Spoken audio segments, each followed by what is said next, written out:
மம்தாவின் கதையை முடித்த பாஜக, பற்றி எரியும் மேற்கு வங்கம், 20 நாளில் மொத்த கட்சியையும் கலைத்த கொடூரம். மம்தாவின் மருமகன் மீது தெரு தெருவாக தாக்குதல், மாநிலம் முழுக்க நடக்கும் கொடூரம்.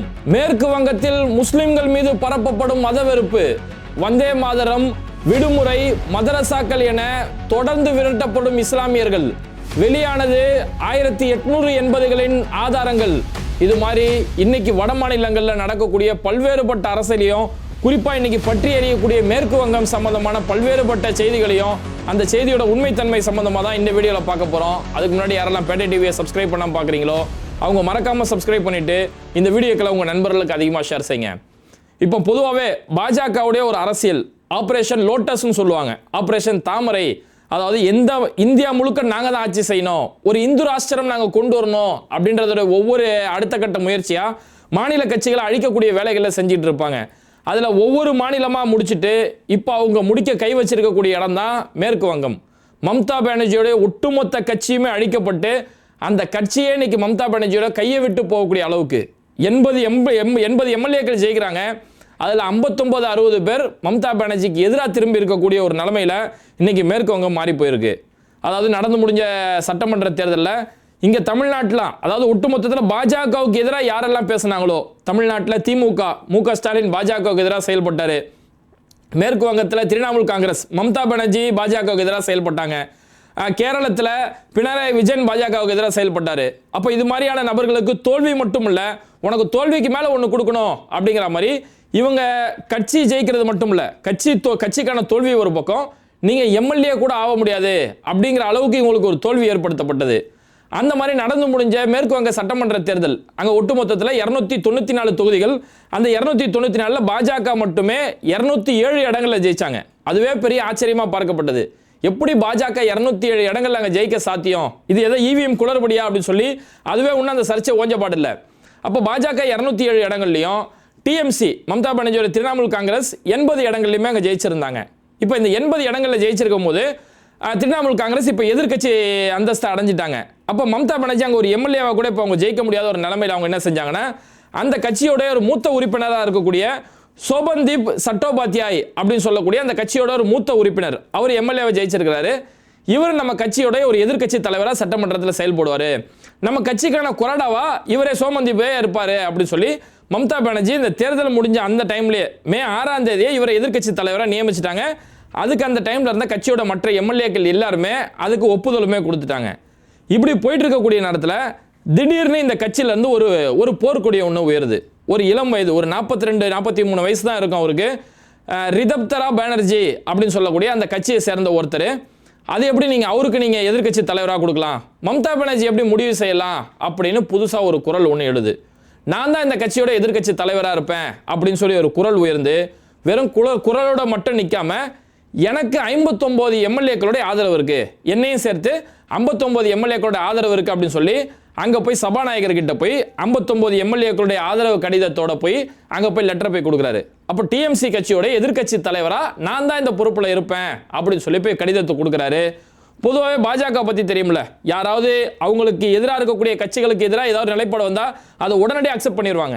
அந்த மாதிரி இவருக்கு 59 எம்எல்ஏக்களோட ஆதரவு இருக்குன்னு உடனடியாக அவருடைய கடிதம் ஏற்கப்பட்டு இன்னைக்கு மம்தாவுக்கு எதிராக அந்த சொந்த கட்சியிலேருந்து போர்க்கொடி தூக்குனாரு ரிதப்தரா பானர்ஜி. அவரை இன்னைக்கு எதிர்கட்சி தலைவராக நியமிச்சு, அவரை கொறடாவாக நியமிச்சு, சட்டமன்ற அலுவலகத்தில் அவருக்கு தனி ஒரு ஆஃபீஸ் நியமிச்சு இப்பேற்பட்ட ஒரு நிலைமை. இப்போ இங்கே மம்தா பானர்ஜியால் எந்த வகையிலுமே ஒரு சட்ட ரீதியான நடவடிக்கை கூட எடுக்க முடியாத நிலைமையில் இருக்கிறாங்க. அதாவது இவர் ஆரம்பத்தில் ஒரு போர்க்கொடி தூக்குறாரு, கட்சிக்குள்ள கலகத்தை உண்டாக்குறாரு அப்படின்னு தெரிஞ்ச உடனே இவரையும் இவர் கூட இருக்கக்கூடிய ஆரம்பத்தில் இருந்து 2-3 பேரை உடனடியாக மம்தா பானர்ஜி கட்சியை விட்டு தூக்கிட்டாங்க. அப்போ கட்சியிலேருந்து நீக்கப்பட்ட ஒரு நபர். ஆனால் அவர் என்ன செஞ்சாருன்னா, இந்த மீதி இருக்கக்கூடிய நாட்களில் அந்த மீதி இருக்கக்கூடிய இன்னும் எல்லாரையும் சேர்த்து ஒட்டு மொத்தத்தில் 59 பேரோட போய் இன்னைக்கு இந்த கடிதம் கொடுத்துட்டாரு. இப்போ மம்தா பானர்ஜியால் அடுத்த கட்ட ஆக்ஷன் எடுக்க முடியாத ஒரு நிலைமை. ஏன்னா ஒரு கட்சி தாவல் தடை சட்டம் அப்படிங்கிற அடிப்படையில் அந்த கட்சியில் எத்தனை எம்எல்ஏக்கள் இருக்காங்களோ அதில் 3/2 எம்எல்ஏக்களுடைய ஆதரவு இருந்தால் அவங்க மேலே நடவடிக்கை எடுக்க முடியாது. 3/2 குறைவாக இருந்தாங்கன்னா அவங்களோட எம்எல்ஏ பதவியை தகுதி நீக்கம் செய்யப்படும். அப்போ அந்த வகையில் திரிணாமுல் காங்கிரஸ் அங்கே 80 எம்எல்ஏக்கள் ஜெயிச்சிருக்கிறாங்க. 80ல் 3/2 அப்படிங்கிறது 54 எம்எல்ஏக்கள் வேணும். ஆனால் இவங்க கிட்ட 59 எம்எல்ஏக்கள் இருக்குது. அந்த போர்க்கொடி தூக்குனாரு, அவர் கையில் 59 எம்எல்ஏக்கள் ஆதரவு இருக்கிறதால இப்போ அவங்க தான் பெரும்பான்மை ஆகி போயிட்டாங்க. மம்தா பானர்ஜியால் இங்கே எதுவுமே செய்ய முடியாத ஒரு நிலைமை, அவங்க மேலே நடவடிக்கை எடுக்க முடியாத ஒரு நிலைமை, கட்சியோடைய உத்தரவு மீறி செயல்பட்டாலுமே அவங்க மேலே எந்த ஒரு நடவடிக்கையுமே எடுக்க முடியாத ஒரு நிலைமை ஏற்பட்டதால் இப்போ மம்தா பானர்ஜி பெரிய அளவில் ஒரு அதிர்ச்சியை சந்திச்சுட்டு நிற்கிறாங்க. அதுக்கடுத்து இப்போ அடுத்த கட்ட அதிர்ச்சி என்னன்னா, கட்சியில் ஜெயிச்சது 80 பேர், அதில் 59 பேர் போயிட்டாங்க. மீதி மம்தா பானர்ஜி கையில் இருக்கிறது இன்னும் 21 எம்எல்ஏக்கள் தான் அவங்க இருக்கிறாங்க. இதில் இன்னும் அடுத்து எத்தனை பேர் பிச்சுக்கிட்டு போகும் தெரியாது. இப்போ இதோட நிற்காது. ஏன்னா ஒவ்வொரு மாநிலங்களில் மாநில கட்சிகளை அடிக்கும் போது பாஜக என்ன செஞ்சாங்க அப்படின்னா, அந்த போர்க்கொடி தூக்கிட்டு ஒரு குரூப் ஒன்று பிரிஞ்சு வரும். வந்ததுக்கப்புறம் அடுத்து அவங்க செய்கிறது என்னன்னா, இப்போ கட்சி எங்களுக்கு தான் சொந்தம், பெரும்பான்மை எம்எல்ஏக்கள் நாங்கள் தான் இருக்கிறோம், இனி கட்சி எங்களுக்கு தான் சொந்தம், கட்சியோட சின்னம் எங்களுக்கு தான் சொந்தம் அப்படின்னு சொல்லி போர்க்கொடியை அடுத்த கட்டத்துக்கு அறிவிப்பாங்க.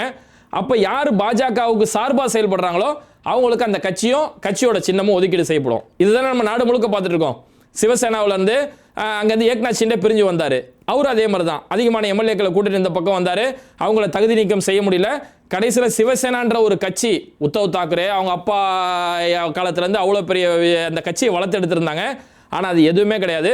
நீங்கள் இத்தனை எம்எல்ஏ கூட வந்துட்டியா, இந்த கட்சி உனக்கு தான், கட்சியோட சின்னம் உனக்கு தான் அப்படின்னு அந்த கட்சி அப்படி கொடுக்கப்பட்டதோ. என்சிபி அஜித் பவார் அங்கேருந்து பிரிச்சுட்டு வந்தார். சரத் பவார்ட்ட வந்து அஜித் பவார் பிச்சுக்கிட்டு வந்தார்.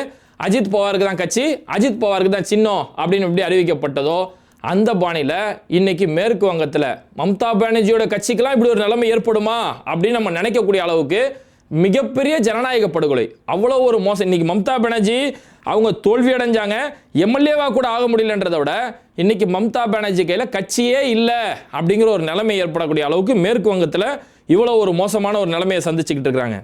சரி, இதோட முடிஞ்சிருச்சா அப்படின்னா மம்தாவுக்கு அடுத்த கட்ட அதிர்ச்சி. ஏன்னா மம்தா பானர்ஜியோட கட்சியை பொறுத்த வரைக்கும் அவங்களுக்கு அடுத்த அந்த கட்சியோடைய ஒரு முகம், மம்தாவுக்கு பிறகு அந்த கட்சியோடைய முகம் அப்படின்னா அபிஷேக் பானர்ஜி மம்தாவுடைய சொந்த மருமகன். அப்போ அந்த மருமகன் தான் அந்த கட்சியோட முக்கியமான பொறுப்புகளில் அவர் தான் அங்கே இருந்துகிட்டு இருப்பார். இப்போ அபிஷேக் பானர்ஜி சமீபத்தில் நேற்று ஒரு அங்கே வெஸ்ட் பெங்காலில் இருக்கக்கூடிய நார்த் 24 பர்கானஸ் அப்படின்னு சொல்லக்கூடிய ஒரு பகுதிக்கு அவர் அங்கே போகிறாரு. போகும்போது அங்கே திட்டமிட்டு அவர் மேலே தாக்குதல் நடத்தப்படுது. அவருடைய ஆதரவாளர்கள் ஒரு 4-5 பேரோட தான் அவர் அங்கே போயிட்டு இருக்கிறாரு. போயிட்டு இருக்கும்போது இவர் கரெக்டாக இந்த இடத்துல வருவார், இவரை நம்ம திட்டமிட்டு அடிக்கணும் அப்படிங்கிறதுக்காகவே அவர் மேலே ஒரு தாக்குதல். எந்த அளவுக்கு திட்டமிட்ட தாக்குதல்னா, இவர் இங்கே வருவாருன்றதுக்காகவே முட்டையெல்லாம் வாங்கி ரெடியாக வச்சுருந்தாங்க. அவர் கரெக்டாக அந்த வீடியோவில் நம்ம ஆரம்பத்தில் பார்க்கும்போது ஆள் நல்லா அழகாக இருப்பார், நல்லா ஃப்ரெஷ்ஷாக ஆள் அழகாக இருப்பார்.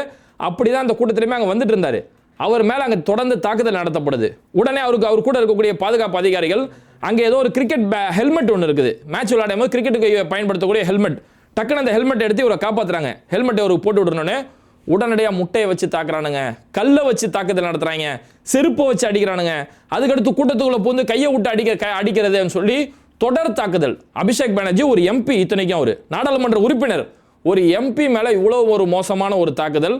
அப்போ மம்தா பானர்ஜியோட ஆட்சி இங்கே போயிருச்சே, இனி நம்ம வைக்கிறதான சட்டம் அப்படின்னு சொல்லி பாஜக ஒரு பக்கம் இஸ்லாமியர்கள் மத வெறுப்பு கொண்ட ஒரு மத வெறுப்பை கட்டவிழ்த்து விடுற ஒரு பக்கம், இங்கே எங்களுக்கு எதிராக நீங்கள் யாரும் இருக்கக்கூடாது, உன் கட்சியும் பறிச்சிட்டேன், அடுத்து உன் சின்னத்தையும் பறிக்க போகிறேன், உன் ஆட்சி அதிகாரம் எல்லாத்தையும் பறிச்சிட்டேன், இனி நீ ரோட்டில் நடந்து போனால் உனக்கு பாதுகாப்பு கிடையாது அப்படிங்கிற அளவுக்கு இவ்வளோ ஒரு மோசமான ஒரு தாக்குதல்.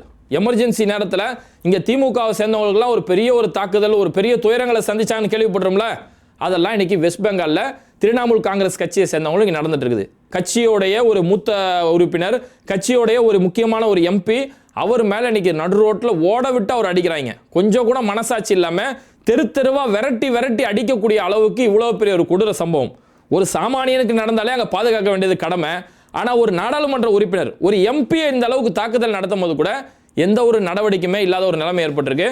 அதுக்கப்புறம் அவரே ஏஎன்ஐ மாதிரியான ஊடகங்களுக்கு பேட்டி கொடுக்கும்போது, சார் இதை பற்றி என்ன நினைக்கிறீங்க அப்படின்னு கேட்கும்போது, இது பாஜகவுடைய ஸ்பான்சர் தான், பாஜக தான் முழுக்க இந்த மாதிரியான ஆட்களை ஏவி விட்டு நாங்கள் இங்கே வருவோன்றதை தெரிஞ்சு திட்டமிட்டு இப்போ ஏற்பட்ட தாக்குதல் நடத்துகிறாங்க அப்படின்றத சொல்கிறாரு. இது அவரோட முடியல. அடுத்து அந்த கட்சியோட இன்னொரு எம்பியாக இருக்கக்கூடிய திரிணாமுல் காங்கிரஸுடைய மூத்த உறுப்பினராக இருக்கக்கூடிய கல்யாண் பானர்ஜி மேலேயே ஒரு தாக்குதல். அவர் ஒரு கேஸ் சம்பந்தமாக ஒரு போலீஸ் ஸ்டேஷன் போகிறாரு. அங்கேயுமே கல்யாண் பானர்ஜி மேலே கொடூரமான ஒரு தாக்குதல் நடத்தி அவர் மண்டை உடையக்கூடிய அளவுக்கு கல்யாண் பானர்ஜி மேலே ஒரு பக்க தாக்குதல். அப்போ இப்போ ஏற்பட்ட தாக்குதல் எல்லாமே நடத்தி முழுக்க இனிமேல் எங்களுடைய கண்ட்ரோல் தான், இனி உங்களால் ஒன்றுமே செய்ய முடியாது, உன்னோட கட்சியை ஒட்டுமொத்தமாக காலி பண்ணுறேன் அப்படிங்கிற கட்டத்தில் தான் பாஜக ஒவ்வொரு மாநில கட்சியை அழிச்சாங்க. சமீபத்தில் ஆம் ஆத்மியுமே காலி பண்ணிட்டாங்க. ஆம் ஆத்மியோட 7 எம்பிகளில், ஆம் ஆத்மியோட 10 எம்பிகளில் 7 எம்பிகள் பாஜக பக்கம் தாவி வந்தாங்க இல்லையா, அடுத்து ஆம் ஆத்மியோட கதையை முடிச்சு இன்னைக்கு மீதி இருந்த திரிணாமுல் காங்கிரஸுடைய கதையை முடிக்கக்கூடிய அளவுக்கு பாஜகவுடைய இந்த சர்வாதிகார போக்கு நாடு முழுக்க இவ்வளோ ஒரு மோசமான நிலைமையில போயிட்டு இருக்குது. சரி, ஒரு பக்கம் அதிகார அத்துமீறல் இந்த பக்கம் இருக்குன்னா, இன்னொரு பக்கம் மதவெறுப்பு மோசமா. அதுலேயும் குறிப்பாக இன்னைக்கு மேற்கு வங்கத்தில் முதலமைச்சர் பொறுப்பேற்று இருக்கக்கூடிய சுவேந்த அதிகாரி இப்போ ஒரு பேட்டி கொடுக்குறாரு. நீங்கள் வந்தே மாதரம் நீங்கள் பாடலை அப்படின்னா நீங்கள் இந்த நாட்டில் வாழ்றதுக்கு தகுதி இல்லாதவங்க அப்படிங்கிறாரு. இந்த நாட்டில் வாழ்றதுக்கு தகுதி, தேசபக்திக்கான அளவுகோல், நாட்டில் வாழ்றதுக்கான ஒரு அடையாளமாக வந்தே மாதரம் பாடல் பாடணும். நாங்கள் சங்கிகள்லாம் சேர்ந்து இதுதான் பாடல், இதுதான் தேசபக்தி நாங்கள் சொல்லுவோம். அந்த பாட்டை நீ ஏற்றுக்கல அப்படின்னா நீ இந்த நாட்டில் வாழவே தகுதி இல்லாதவன் அப்படின்னு யார் சொல்றது? ஒரு முதலமைச்சர் சொல்றாரு. அவர் அந்த பிரஸ் மீட்ல சொல்லும்போது சொல்றாரு, வந்தே மாதரம், ஜனகணமன, ஜனவரி 26 குடியரசு தினம், ஆகஸ்ட் 15 சுதந்திர தினம், இதெல்லாம் நீங்க ஏத்துக்கிட்டா மட்டும்தான் இந்த நாட்டில் வாழ்றதுக்கு நீங்க தகுதியானவங்க அப்படிங்கிறாரு. அதாவது என்னன்னா, வந்தே மாதரம் பாடலை இஸ்லாமியர்கள் ஏத்துக்க மாட்டாங்க. அதுக்கு என்ன காரணம் நான் பின்னாடி சொல்றேன்.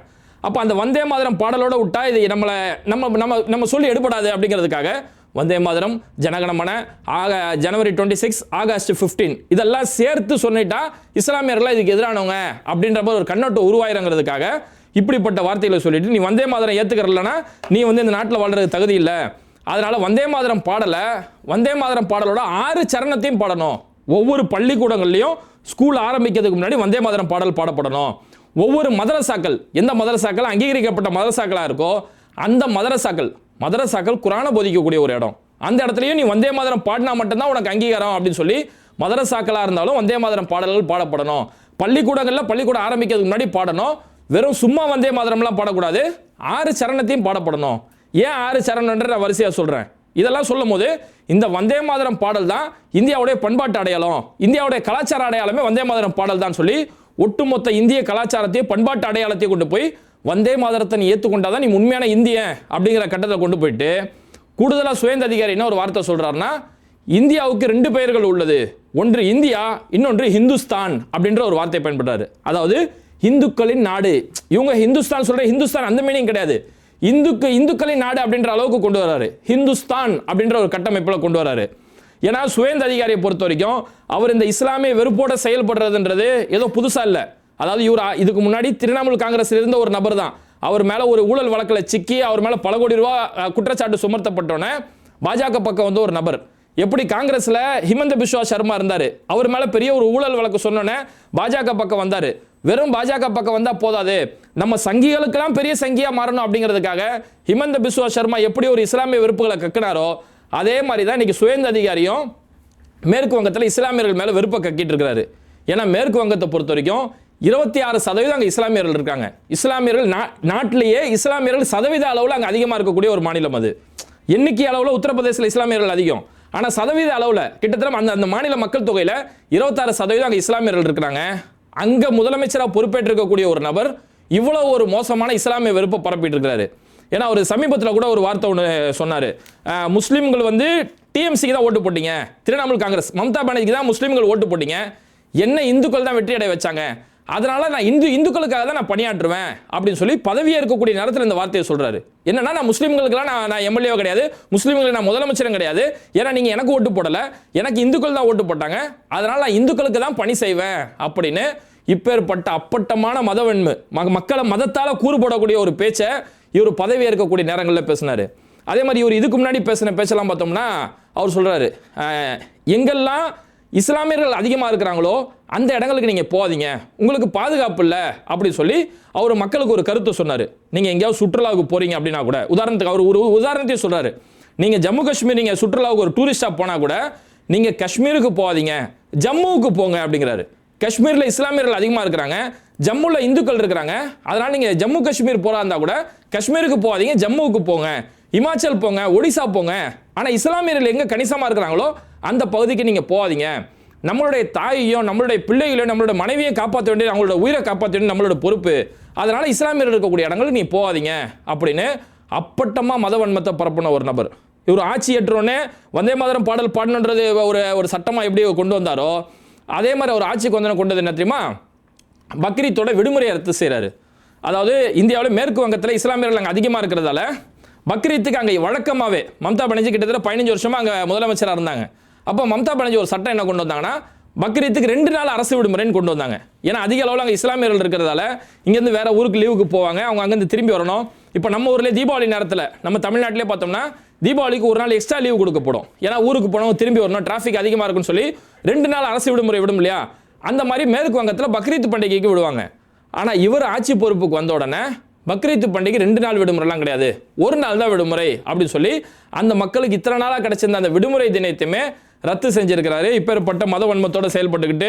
அதே மாதிரி இவர் சமீபத்தில் ஒரு வார்த்தை சொன்னார், தேர்தலுக்கு முன்னாடி ஒரு வார்த்தை சொன்னது, சட்டமன்றத்தில் இங்கே முஸ்லீம்கள் அதிகமாக இருக்கிறாங்க, முஸ்லீம்களே இல்லாத ஒரு சட்டமன்றத்தை நாங்கள் உருவாக்குவோம் அப்படின்னு சொல்லி இந்த அளவுக்கு இஸ்லாமிய வன்மத்தோட தொடர்ந்து செயல்பட்ட ஒரு நபர் இன்னைக்கு ஒரு முதலமைச்சர் பொறுப்புக்கு வந்துட்டு, நீ வந்தே மாதரம் பாடல் பாடினாதான் நீ உண்மையான தேசபக்தன், வந்தே மாதரம் பாடல் பாடினாதான் நீ இந்த நாட்டில் இருக்கிறதுக்கே தகுதியானவன் அப்படின்ற ஒரு கருத்தை சொன்னார். இந்த சங்கிகளுடைய பிரச்சனையே அதுதான். இவங்க ஒரு சித்தாந்தத்தை வச்சிருப்பாங்க, நீ இந்த சித்தாந்தத்தை ஏற்றுக்கொண்டா மட்டும்தான் நீ தேசபக்தன். இவங்க தேசபக்திக்கான என்ன அளவுகள் வச்சிருக்கிறாங்களோ அதுதான் தேசபக்தின்னு சொல்லி இவங்க முடிச்சு போட்டு வச்சுப்பாங்க. வந்தே மாதரம் பாடல் அப்படிங்கிறது இஸ்லாமியர்களுக்கு எதிராக கொண்டு வரப்பட்ட ஒரு பாடல். அந்த பாடலை இஸ்லாமியர்களை எதிர்க்கணும் அப்படின்ற கொண்டு வரப்பட்ட பாடல். அதை பற்றி சுருக்கமாக சொல்றேனே, அதாவது இந்த வந்தே மாதரம் பாடல் இது எங்கிருந்து வந்தது அப்படின்னா, பக்கிங் சந்திரா சட்டார்ஜி அப்படின்னு சொல்லக்கூடிய ஒரு வங்கதேச பார்ப்பனர் ஒருத்தர், அவர் 1800 காலகட்டத்தில் ஆனந்த மடம் அப்படின்னு சொல்லி ஒரு நாவல் ஒன்று எழுதுறாரு. இந்த நாவல் முழுக்கவே இஸ்லாமிய வெறுப்பு கொண்ட ஒரு நாவல். அந்த நாவலில் ஒரு பாட்டு தான் வந்தே மாதரம் பாடல். அதாவது இந்த நாவலுடைய கதை என்ன அப்படின்னா, இந்த நாவலுடைய ஹீரோ வந்து சுவாமி சத்யானந்தா அப்படின்னு சொல்லக்கூடிய ஒரு துறவி, அவர் தான் இந்த நாவலுடைய ஹீரோ. அவருக்கு அசிஸ்டண்டா வந்து குருபாவானந்தா அப்படின்னு சொல்லக்கூடிய ஒரு நபர், அவருக்கு அசிஸ்டண்டா இருக்கிறாரு. இப்போ இந்த சத்யானந்தா குருபாவானந்தா இந்த 2 பேரை சேர்ந்து இஸ்லாமியர்களை அழிச்சு ஒழிக்கணும். இதுதான் இந்த நாவலுடைய ஒட்டுமொத்த சாராம்சம். இது உண்மையால நடந்த கதையும் கிடையாது, ஒன்றும் கிடையாது, ஒரு கற்பனை நாவல். அந்த நாவலுடைய கதை என்னன்னா, முஸ்லீம் மன்னர்கள் அங்கங்க ஆட்சி செஞ்சுட்டு இருக்காங்க 1800 காலகட்டத்தில். அதாவது ஆங்கிலேயர்கள் இந்தியாவுக்குள்ள வராங்க இல்லையா, கிழக்கிந்திய கம்பெனி இந்தியாவுக்குள்ள வரும்போது அந்த காலத்தில் எழுதப்பட்ட ஒரு நாவல். அப்போ அன்னைக்கு இஸ்லாமியர்கள் ஆண்டுகிட்டு இருக்காங்க, நவாபுகள் ஆட்சி செஞ்சுட்டு இருக்காங்க.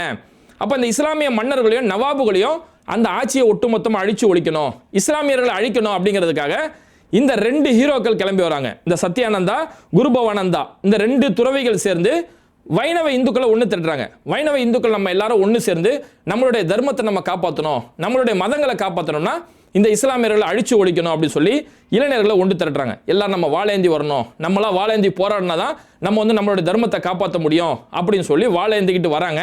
அப்படி அவங்க வாழேந்திட்டு வரக்கூடிய நேரத்தில் அவங்க மக்கள் எல்லாம் ஒன்று திரட்டி ஒரு புரட்சி பாடல் பாடுறாங்க பாருங்க. அந்த புரட்சி பாடல் தான் வந்தே மாதரம் பாடல். அந்த பாடல் முழுக்கவே ஆரம்பத்தில் அந்த பாடலோட முதல் 2 சரணம் பார்த்தோம்னா இயற்கையை புகழ்ந்து பாடுற மாதிரி இருக்கும். அதுக்கு அடுத்து பார்த்தோம்னா இந்திய நாட்டை ஒரு துர்காவாகவும் காளியாகவும் சித்தரிக்கிற மாதிரி இருக்கும். துர்கா காளி இது மாதிரி சித்தரிக்கக்கூடிய விதமாகவும் அதை கடவுளாக போற்றக்கூடிய விதத்தில் இந்த அம்மா, அதாவது அம்மா தாயா போற்றி கடவுளாக போற்றி உன்னை நான் வணங்குறேன் அம்மா அப்படின்னு சொல்லக்கூடிய இந்த பாடல் ஒட்டுமொத்தம் வந்தே மாதரத்தோடைய ஒட்டுமொத்த அர்த்தம் அம்மா நான் உன்னை வணங்குறேன் அப்படிங்கிறது அர்த்தம். இஸ்லாத்தோட அடிப்படை கடமை வணக்கத்திற்குரியவன் இறைவனை தவிர யாரும் இல்லை, லா இலாஹ இல்லல்லா அப்படின்னு இஸ்லாமியர்கள் சொல்ற அர்த்தம் என்னன்னா, வணக்கத்திற்குரியவன் இறைவனை தவிர யாரும் இல்லை. பெற்ற தாய் தந்தைய உயிரை விட கண்ணியமா பாதுகாக்க வேண்டியது ஒரு இஸ்லாமியனோட கடமை. ஆனா அந்த பெற்ற தாய் தந்தையாவே இருந்தாலும் அவங்களுடைய காலில் விழுவதுக்கு இஸ்லாத்தில் அனுமதி கிடையாது. ஏன்னா சிரம் பணிகிறது, ஒருத்தரை வணங்குறதுன்றது இஸ்லாத்தை பொறுத்த வரைக்கும் இறைவனை தவிர யாரையும் வணங்கக்கூடாது. நபிகள் நாயகமாகவே இருந்தாலும் அவங்களே வணங்கக்கூடாது, அவங்களுடைய காலில் விழுவக்கூடாது அப்படிங்கிறது இஸ்லாமியத்தோட அடிப்படை தத்துவம். அப்போ இப்படி இருக்கும்போது எப்படி ஒரு நாட்டை தாயா கற்பனை செஞ்சு அதை கடவுளாக கற்பனை செஞ்சு அதை வணங்கணும் அப்படின்னா அது இஸ்லாத்தோட அடிப்படைக்கு முரணானது. அது மட்டும் இல்லாமல் இந்த ஒட்டுமொத்த இந்த கதையை இந்த நாவலே பார்த்தோம்னா இஸ்லாமியர்களை அடிச்சு ஒழிக்கணும். அந்த நாவல் அடுத்தடுத்து எப்படி வருதுன்னு பார்த்தோம்னா, இப்போ இவங்க போர் செஞ்சாங்க இல்லையா, வந்தே மாதரம் பாடல் பாடிக்கிட்டு வைணவ இந்துக்களை ஒன்று திரட்டிக்கிட்டு இஸ்லாமியர்களுக்கு எதிராக போர் செய்கிறாங்க. அப்போ இஸ்லாமிய ஆண்களை ஒட்டு மொத்தமாக காலி பண்ணிடுறாங்க, இஸ்லாமிய ஆண்களை ஒட்டு மொத்தமாக அழிச்சு ஒழிச்சு காலி பண்ணிடுறாங்க. இஸ்லாமிய பெண்களை பாலுறவுக்கு உள்ளாக்கி இஸ்லாமிய பெண்களை நாசப்படுத்திட்டாங்க. எல்லாம் முடிச்சு காளி தேவிக்கு முன்னாடி உட்காந்து ஒரு ஆனந்த தாண்டவம் ஆடுறாங்க. அந்த ஆனந்த தாண்டவம் ஆடும்போது தான் இந்த வந்தே மாதரம் பாடல் பாடுறாங்க. அப்போ இந்த வந்தே மாதரம் பாடல் கொண்டு வந்தது, இந்த ஆனந்த மடம் நாவல் எழுதப்பட்டதே ஒட்டு மொத்தமாக இஸ்லாமியர்களுக்கு எதிராக எழுதப்பட்ட பாடல். வெறும் இஸ்லாமிய வெறுப்பு மட்டும் அந்த நாவலில் இல்லை. அந்த நாவலோடைய அடுத்த கட்டம் என்னன்னா, ஆங்கிலேயனை ஜால்ரா அடிக்கக்கூடிய ஒரு நாவல் அது வந்து. அதாவது ஆங்கிலேய கம்பெனி இங்கே கிழக்கிந்திய கம்பெனி இங்கே வரும்போது கடைசியில் இந்த போர் எல்லாம் முடிஞ்சிருச்சான், ஆனந்த தாண்டவம் ஆடி முடிச்சிட்டாங்களாம். அப்போ சுவாமி சத்யானந்தா கிட்ட கதையோட ஹீரோ அவர்கிட்ட போய் கேட்குறாங்களாம், இந்த மாதிரி இஸ்லாமியர்கள் அழிச்சு ஒழிச்சிட்டோம், ஓகே. இப்போ என்ன இருந்தாலும் ஆங்கிலேய ஆட்சி தானே இங்கே நடக்குது. அப்போ ஆங்கிலேய இது ஒன்றும் இந்து ராஷ்டிரம் நமக்கு ஒன்றும் அமையலையே, இந்துக்களுக்கான நாடு அமையலையே, நம்ம எப்படி இது முழுமையான வெற்றியாக கருதுறது அப்படின்னு சொல்லும் போது அப்போ அந்த கதையோட ஹீரோ சொல்கிறாராம், இஸ்லாமியர்கள் அழிச்சு ஒழிச்சிட்டாலே போதும், இந்த விஷ்ணுவோட கடவுள் விஷ்ணுவோடைய ஒரு கடவுள் விஷ்ணு தான் ஆங்கிலேயர்கள் கையில் ஆட்சி கொடுத்துருக்கிறாரு, அதனால் அவங்களுடைய ஆட்சியில் நமக்கு எல்லாமே நல்லதாக நடக்கும். ஆங்கிலேயர்கள் யாரும் இல்லை, பிரிட்டிஷ் நம்மளுடைய நண்பர்கள் தான், அவங்களுடைய தயவால் நமக்கு கிடைக்க வேண்டிய எல்லாமே நல்ல முறையில் கிடைச்சிடும் அப்படின்னு சொல்லி ஆங்கிலேய புகழ் பாடி, ஆங்கிலேயர்களுடைய அடிமை புகழ் பாடி, இஸ்லாமிய வெறுப்பு பேசி இஸ்லாமியர்களை கொல்லணும். ஏன்னா அதனால தான் 1905 காலகட்டத்தில் வங்கத்தில் ஒரு பெரிய கலவரம் நடந்துச்சுல, வங்கதேசம் பிரிக்கப்படக்கூடிய நேரத்தில் அந்த இடத்துல ஒரு பெரிய கலவரம் நடந்துச்சுல, அந்த கலவரத்தில் ஒரு முக்கிய பங்காற்றியது வந்தே மாதரம் பாடல். இந்த பாடல் பாடி பெரிய அளவில் அந்த கலவரத்துக்கு அது ஒரு முக்கியமான ஒரு காரணியாகவும் அந்த இடத்துல அந்த வரலாறு படித்தா நல்லா தெரியும். அப்போ அப்படி இருக்கக்கூடிய நேரத்தில் ஆங்கிலேய புகழ் பாடி இஸ்லாமிய வெறுப்பு பாடப்பட்ட ஒரு கதை தான் இந்த ஆனந்த மடம் சொல்லக்கூடிய நாவல். இந்த நாவலை எழுதினார் இல்லையா பக்கிங் சந்திரா சட்டார்ஜி, இவர் ஆங்கிலேய ஆட்சியில் ஒரு நீதிபதியாக வேலை செஞ்சார். ஆங்கிலேயத்துக்கிட்ட ஊழியம் வாங்கி சம்பாரிச்ச ஒரு நபர் தான். டெபுட்டி மேஜிஸ்ட்ரேட்டாக ஒரு நீதிபதி பொறுப்பில் இருந்தார். எப்படி சாவர்கர் ஆங்கிலேய கையில் மாதம் 60 ரூபா, ஒரு நாளைக்கு 2 ரூபான்னு சொல்லி மாதம் 60 ரூபா சொல்லி வாங்கி எப்படி சாப்பிட்டுட்டு இருந்தாரோ, அந்த மாதிரி ஆங்கிலேய ஆட்சியில் நீதிபதியாக இருந்த ஒரு நபர் தான். அப்போ இவங்க ஆங்கிலேயனுக்கு அடிமை சேவகம் செய்கிறதுக்கும் இஸ்லாமியர்கள் மேலே வெறுப்பை பரப்புறதுக்கும் இவங்க ஒரு நாவல் எழுதி அதில் ஒரு பாடல் வரும். அந்த பாடலை தான் நீ தேசபக்தியாக பாடணும் அப்படின்னா இது தேசபக்திக்கு அளவுகோல் கிடையாது. இப்போ இத்தனைக்கும் மகாத்மா காந்தியே ஒரு தேசபக்திக்கான அளவுகோலை நியமிக்கல. மகாத்மா காந்தி இந்த பாடலில் எங்கெல்லாம் இஸ்லாமிய வெறுப்பு இருக்குதோ அதை மகாத்மா காந்தி வெறுத்திருக்கிறாரு. 1935-37 காலகட்டத்தில் காங்கிரஸில் ஒரு கூட்டம் நடக்குது. யாருன்னா மௌலானா அபுல் கலாம் ஆசாத், சுபாஷ் சந்திர போஸ், இந்த மாதிரி எல்லாருமே காங்கிரஸோட முக்கிய தலைவர்கள் எல்லாம் கலந்துக்கிட்டு வந்தே மாதரம் பாடலை ஒரு தேசபக்தி பாடலாக தேசிய கீதமாக கொண்டு வரலாமா அப்படின்னும் போது அந்த ஒட்டுமொத்த கூட்டத்தில் அபுல் கலாம் ஆசாத், சுபாஷ் சந்திர போஸ், ரவீந்திரநாத் தாகூர் இவங்க எல்லாருமே இது தேசபக்திக்கான பாடலுக்கான ஒரு முழு அங்கீகாரம் இந்த பாடல் கிடையாது சொல்லி அதை நிராகரிச்சுட்டு தான் நம்ம இன்னைக்கு பாடக்கூடிய ஜனகணமன ஒரு தேசிய கீதமாக அங்கீகரிச்சாங்க. அந்த 1935 நடந்த அந்த கூட்டத்தில் கூட வந்தே மாதரம் பாடலில் முதல் 2 சரணத்தை வேணா ஏற்கலாமே தவிர மொத்தம் 6 சரணத்தில் ஏற்க முடியாது அப்படின்னு முடிவெடுத்தாங்க. அதனால தான் இன்னைக்கு கேரளாவில் காங்கிரஸ் ஆட்சி அமைஞ்சோன்னே அங்கே வந்தே மாதரம் பாடல் பாடும்போது கூட பாட்டாக பாடாமல் வெறும் இன்ஸ்ட்ருமெண்டல் வெறும் மியூசிக்காக பாடும்போது கூட முதல் 2 சரணத்துக்கான இன்ஸ்ட்ருமெண்டல் தான் அங்கே பாடப்பட்டதே தவிர மொத்த பாடலுக்கான பாடல் பாடலை. ஆனால் நம்ம இங்கே முதலமைச்சர் விஜயோட ஆட்சியில் இங்கே மொத்த பாடலுமே பாடக்கூடிய அளவுக்கு தான் நம்ம விஜய் சூப்பர் ஆட்சி செஞ்சுட்டு இருக்கிறாரு. இப்போ ஒட்டு மொத்தத்தில் நம்ம சொல்ல வர்றது என்னன்னா, இப்படி இவங்க ஒரு அந்த இஸ்லாமிய வெறுப்பு அப்படிங்கிறதால தான் வந்தே மாதத்தை நீ தூக்கி சுமக்கிறாங்க.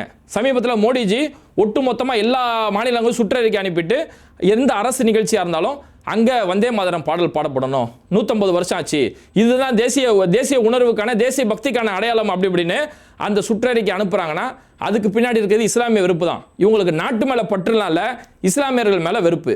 அந்த வெறுப்பை இன்னும் வேறுன்றதுக்காக தான் இன்னைக்கு சுவேந்த அதிகாரி அங்கே முதலமைச்சராக பொறுப்பேற்ற பிறகு இஸ்லாமியர்கள் மேலே வெறுப்பு பரப்புறதுக்காக மதரசாக்களே இந்த பாட்டு நீ பாடணும், ஸ்கூல் ஆரம்பிக்கும் போது இந்த பாட்டு பாடிட்டு ஸ்கூல் ஆரம்பிக்கணும் அப்படின்னு சொல்லி வந்தே மாதரம் பாடலை கட்டாயப்படுத்துகிறாங்க.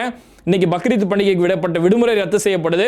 நான் இந்துக்களுக்கு தான் பணியாற்றுவேனே தவிர இஸ்லாமியர்களுக்கு நான் பணியாற்ற மாட்டேன் அப்படின்னு அப்பட்டமாக சொல்லக்கூடிய அளவுக்கு ஒரு பக்கம் இஸ்லாமிய விருப்பம், இன்னொரு பக்கம் மம்தா பானர்ஜியோட கட்சியை ஒட்டுமொத்தமாக அழித்து அந்த கட்சியில் இருக்கவங்க மேலே தாக்குதல் நடத்தக்கூடிய அளவுக்கு இந்த அளவுக்கு சர்வாதிகார பாதையோட உச்சத்துக்கு இன்னைக்கு பாஜக போயிட்டு இருக்கிறாங்க. அப்போ இது இன்னும் நாடு எந்த பாதையில் நோக்கி போயிட்டு இருக்கோம் அப்படிங்கிறத இனி வர காலங்களில் மக்கள் தான் முடிவு செய்யணும்.